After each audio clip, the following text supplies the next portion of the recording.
We used to play with computers, mostly computer games since I think even before I start my elementary school. Oh, really? Yeah, so it's like, so we used to connect with the computers so much. I was kind of feeling that I love Austria. So it's like a dream for me since I was so young to be in Austria, actually to have a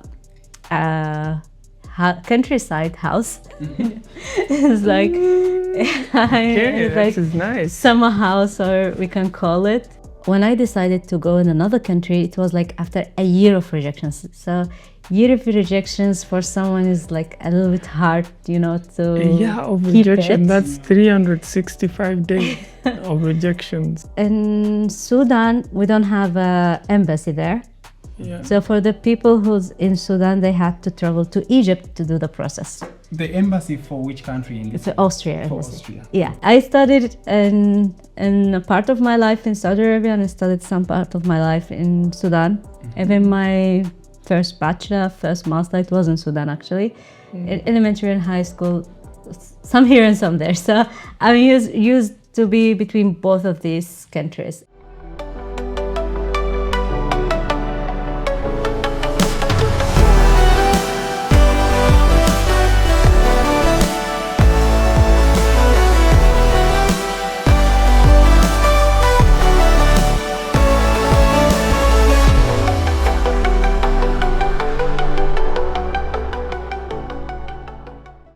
Ladies and gentlemen, welcome to Off the Equator show. My name is Isaac. Hamza, the usual suspect. And today we are very honored and privileged to host our second guest on this show by names of Eiman, wonderful lady. So Eiman, tell us, just as an icebreaker, just to, break the ice and, start off very well this podcast. Who is Eiman, just in a nutshell? First of all, thank you for inviting me here. I'm really a pleasure to be a part of this podcast. My name is Eiman Mohamed. A Sudanese who's doing Master of Computer Science here at JKU, Johannes Kepler University at Linz. I've been here now for almost 3 years. Yeah, almost 3 years. And I'm so happy to say that I'm about to finish my master. I'm really glad for that. And yes, it's been a really, really cool to being here in Austria for now, let's say. All right, thank you. I think that's it's a good icebreaker, not so? Yeah, we I expect more. Of course, we shall keep pulling, pulling things out. There is more that should be coming out. But yeah. So, Eiman, you have a very, very fascinating background, heritage, born in Sudan, and roots in Saudi Arabia. Now in Austria. And now in Austria, where do you call home? It's an interesting question. Yeah. So, now, since I'm mostly full-time living here in Austria, it's like my lifestyle now. I'll be familiar with the places, everything. And yes, from time to time, I visit my family back. But to be honest, what I call home is basically where I found my family. So for now, it could be like Saudi Arabia since my family are living there. Okay, so home is where family is. Yes. So, thank you. So, computer science. We all know that the campaigns all over the world about encouraging ladies to engage themselves more in these MTCs or the scientific subjects. Where did you get this passion? Did you have it since childhood? Did you pick it up along the way? What was it? Computer science for me, it was like kind of passion since I was young. We used to play with computers, mostly computer games since I think even before I start my elementary school. Oh, really? Yeah, so it's like, so we used to connect with the computers so much. But surprisingly, it's not actually my first Passion. major that I was thinking to continue as a study. So at the beginning, I was thinking to have maybe architecture, engineering, or something. Which, yes, is so different from this. But then I was thinking also in a way that computers actually help us more to bring information for others, spreading, learning. We can even give something for others using these computers. So it was like, why not? So yeah, this is the beginning. This why not? So I started in that from my bachelor as a software engineering, and yes, I'm here also still continue figuring this why not where it's gonna take. Wow. So we can agree that for somebody who thinks career-wise and you see how important computers have become, or technology in general, how it has become very useful in our day-to-day life, I think it's safe to say that you made a very, very good decision and position yourself well. So just to properly maybe understand, Linz, for somebody who is in Uganda or in Sudan or Saudi Arabia, it's not a really big city. So now I'm asking, we're wondering, Why Linz? why Linz? Not Munich, not Berlin, not Vienna, Oh, you know? okay. Again, Austria wasn't my first choice. Wow. Yeah, Okay. I you're feel being like hot. I'm being so honest. Yeah. I mean, if it's helping, it's going to help somebody out there. Yeah. We all have dreams. Yeah, actually, Austria wasn't my real first choice. Our main plan was like, yeah, of course, my siblings also in this thing together.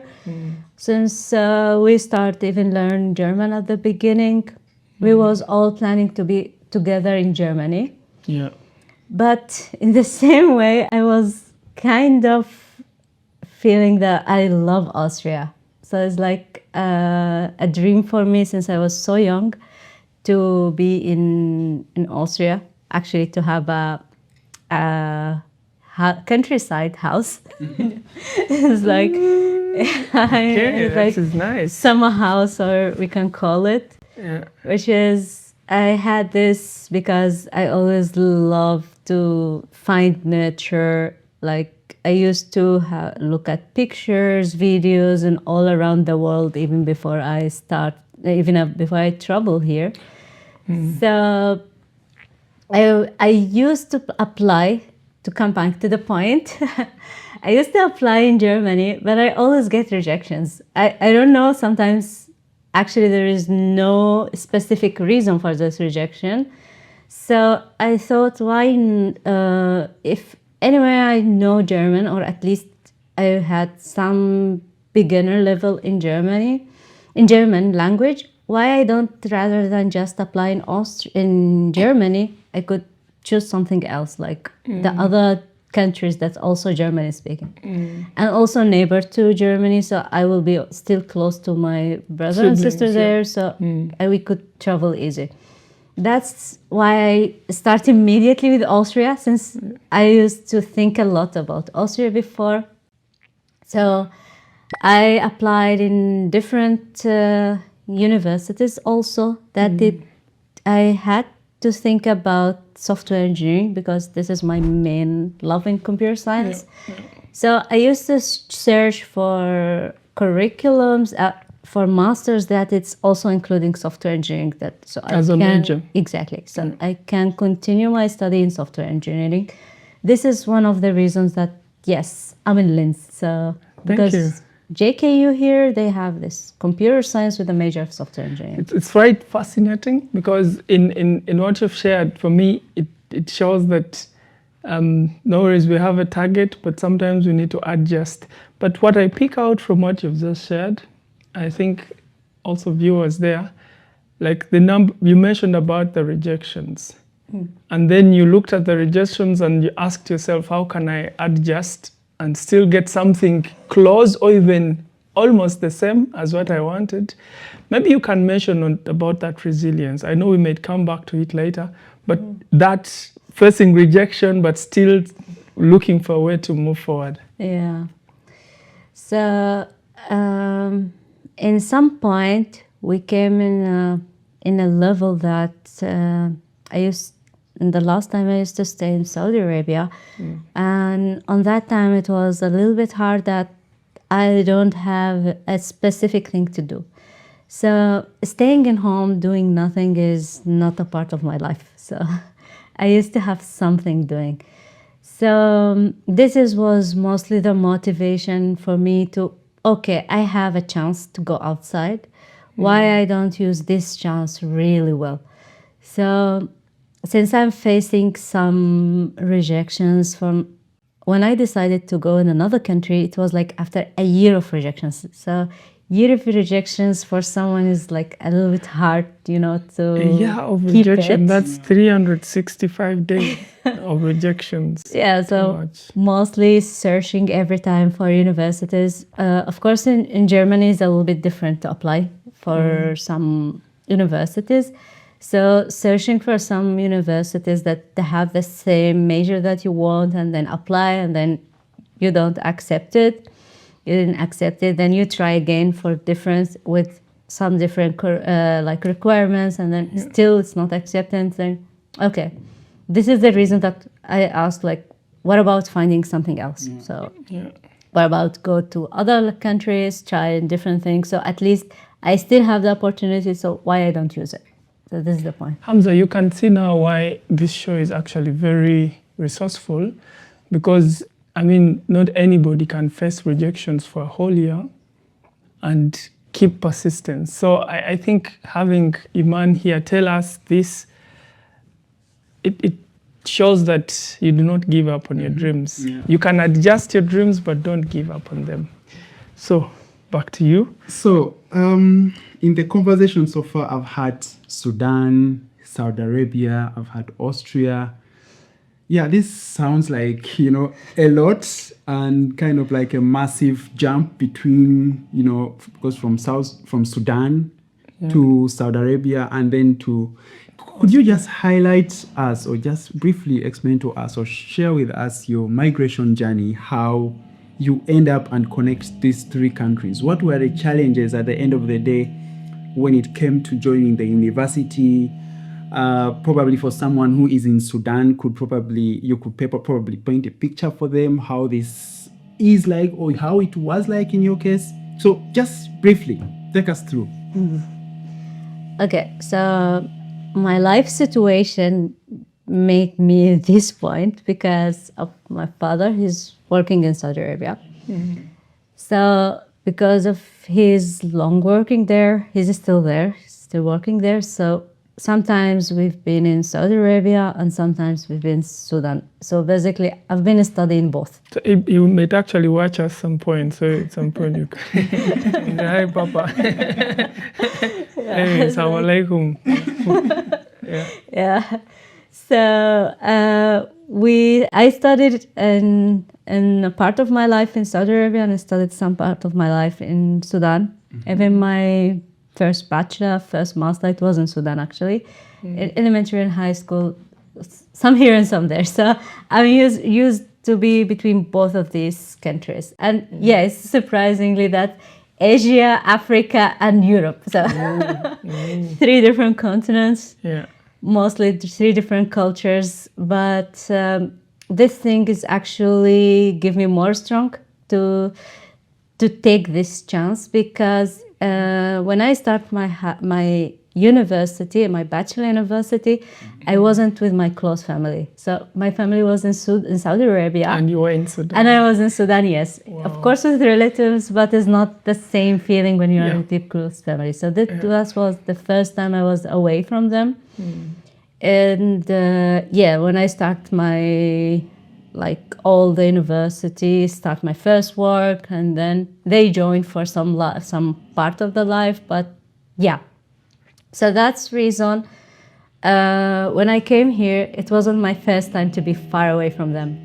So this feeling gave me more push, let's say. Yeah, it's like more push. Okay, I choose this. I want to do this. I need to yes have this kind of a strong feeling, courage, yeah, courage exactly. to continue. Now, Yeah. I want to go exactly to one of the pain points regarding from the point of, looking for the placements in the university, and then you have to get the required documents for the program. You have to Yeah. get the visas. This is one of the most hectic part of the entire process. And then finally landing in Austria and finally stepping foot on the university ground. Paint us that picture. Take us through that journey. How was it for you? Okay. It was a long journey.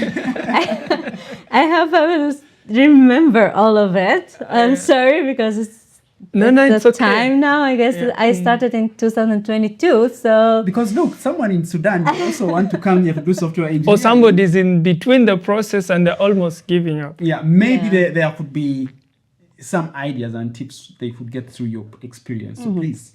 okay. So yeah, I had to mention again sorry because it's since 2022. So I'll try to remember everything. So at the beginning, when I started applying, I wasn't in Sudan actually. I was in Saudi Arabia. So this is actually a really important point because in Sudan we don't have an embassy there. Yeah. So for the people who's in Sudan, they had to travel to Egypt to do the process. The embassy for which country in this? For Austria. For embassy. Austria. Yeah. But to for come- Germany, you have in Sudan. in Germany, yes, we have a Germany embassy, but if you want to come to Austria, you have to travel to Egypt to finish all your process there. So this is a really important point. But in my case, I was in Saudi Arabia, so I was living there with an, as we call it in Arabic, ikama, which is as a residence.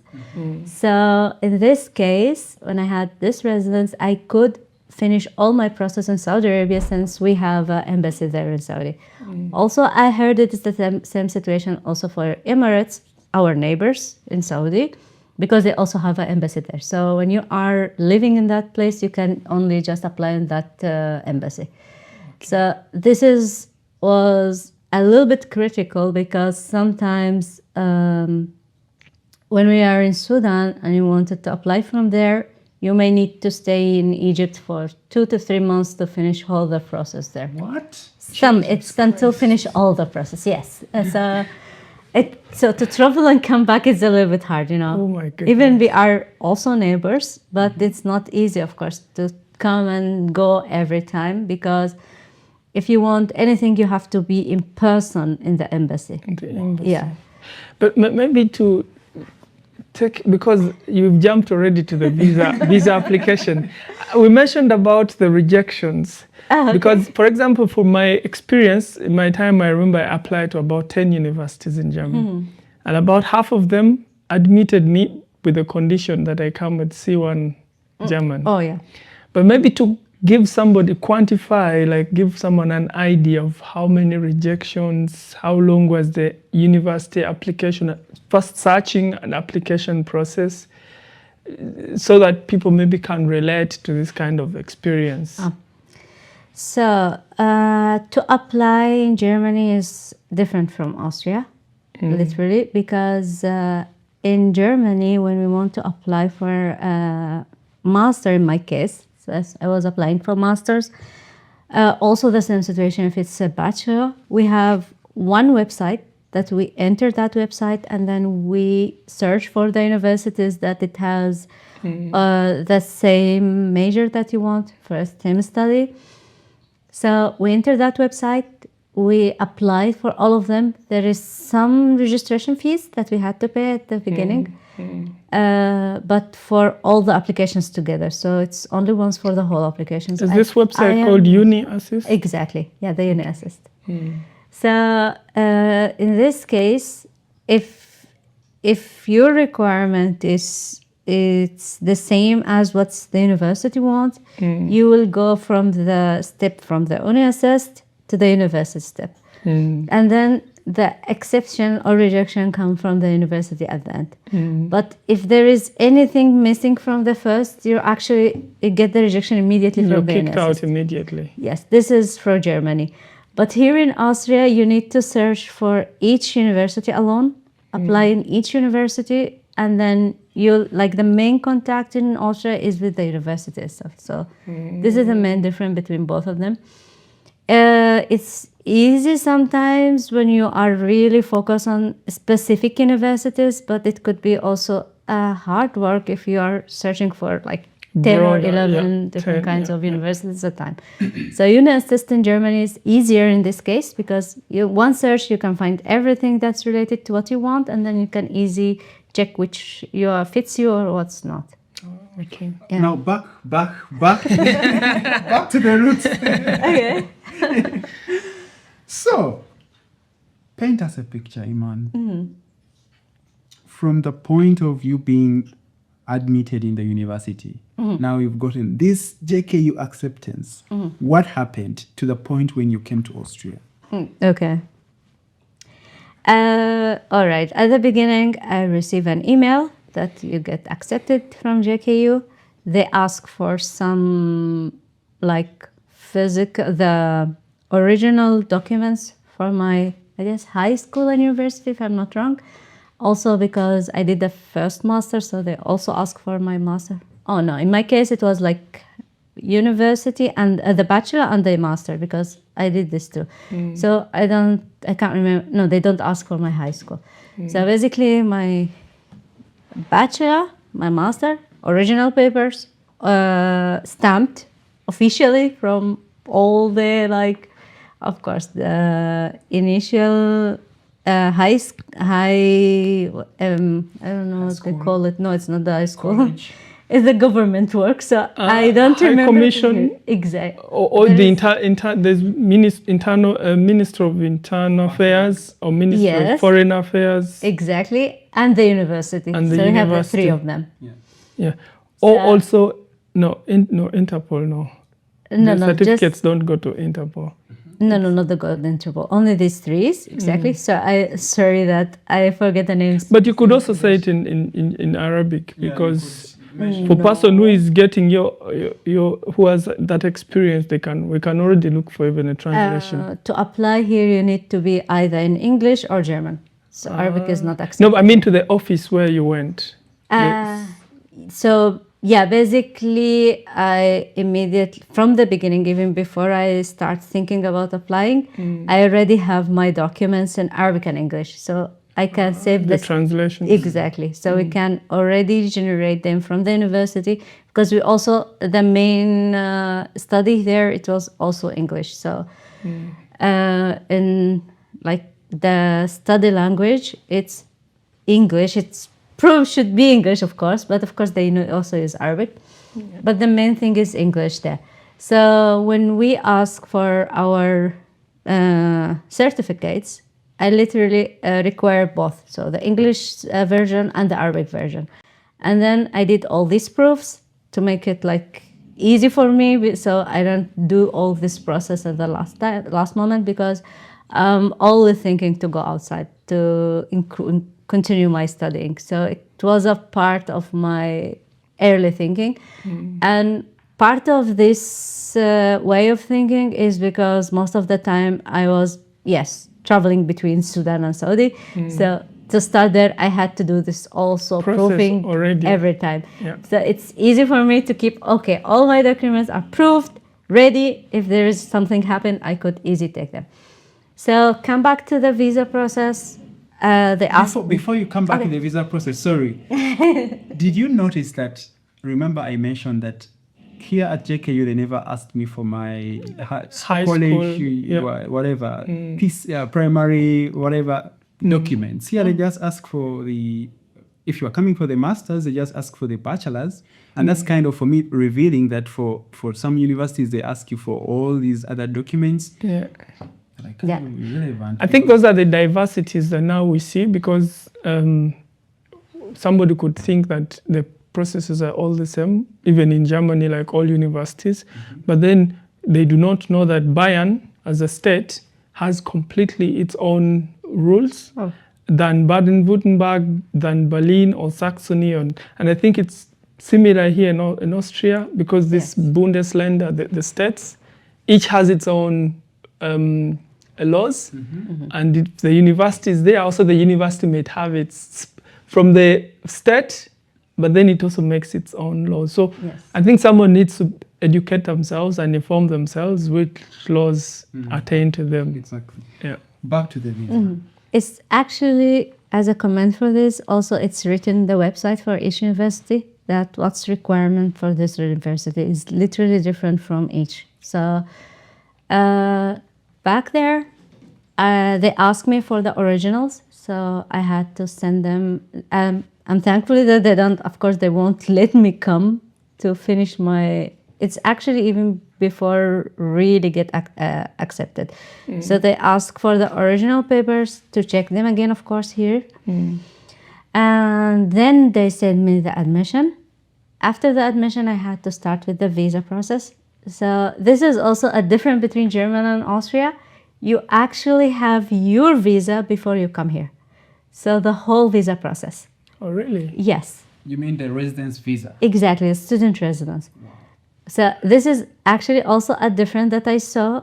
When you want to come to Austria, you have to finish everything, even the stamps, like all the process in your embassy, and even you will see that your residence is already generated. You have to come here to pick it up. So in other words, they already give you the residence for the entire study period No, or a only whole for year? 1 year. Okay, so because it's different. In Germany, they give you the entrance visa so that you can register now, apply for Yes. the residence. So in Germany, they only give you a visa. You Come enter for the purpose of studies. and start your residence Process. process. Yeah, So this is I agree to that because it's what I did.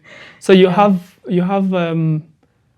4 months. So you have the travel visa for the purpose of studying, but it's just travel visa. So you're just coming Visit visa. with the visit visa with purpose of studying. When you reach, then you have 2 weeks to do the local registration. yes. That is with the local city office. Just that I have come and I'm intending to stay at this address. Then after, through that process, now they start processing your residence. So for us, it's the opposite. Exactly. So basically, we do all the residence process there until we get accepted. Of course, it could include all the insurance, clearance from criminal, accommodation, health insurance, like everything. So after that, until you get accepted and basically you get your residence, then you can travel to Austria. So when you come here to Austria in the first week, you immediately, of course, go to the Local Rathaus? registration. Yeah. Is it really to call it Rathaus? City hall, City Hall. if we do translation. Yes. City hall. So basically, you go to the City Hall. Yeah. You should please tell that this is not a rat house. It's not a house with rats. It's not a house of rats. a house of rats. It's just the city hall. Exactly. It's like, it's always in German in my mind. Yeah, I mean, I think we have this challenge. We also like the Messe. It's a conference center or something, and they call it Messe. In our local language, Messe is also rat. So many issues with translation. Okay. So we come here. The first thing we do actually the settlement and the city registration. After the city registration, you also had to finish your university registration. Also, you had to open your account in bank. And then after finish all this, you go to the city hall to actually pick up your visa, your residence. So you go there with your all originals, go to their office, like the government office, show your all originals paper, even for everything that you applied, actually, you had to bring them in original. So when you do the application when you reach here and you're registering at the city hall, you do the application online or you go there? You go. Then even when you're picking the residence, still you go per person. with the papers, still. everything you have to show yourself. Every time. Yes. Okay. So, but the good thing that for registration in the city, we actually have another office nearby the university. So all the students who are close to JKU, they can just go to To that office. Yeah, exactly. It's like just 5 to 10 minutes by foot. The embassy doesn't tell you what's happening.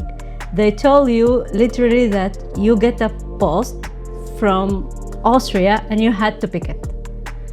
So you go by yourself to pick this post, which is literally could be a post, like only a letter, that you open it and then you find out your visa is rejected. Did you even find anyone at that airport? Because This is the funny part. It was Saturday. Okay. So, Saturday, mostly nobody works. Wow. So in the whole airport, I literally saw 2 employees. The residents are like the student and dorm, also the health insurance, all this should be settled even before you get. I can remember still the receptionist who I met for the first time in my life. He was super nice also. The second employee at Linz Airport. Exactly. Oh, nice. Yeah. So he was nice. He was smiling in my face. He was so helpful. I'm really, really glad that I met that person on that time specifically.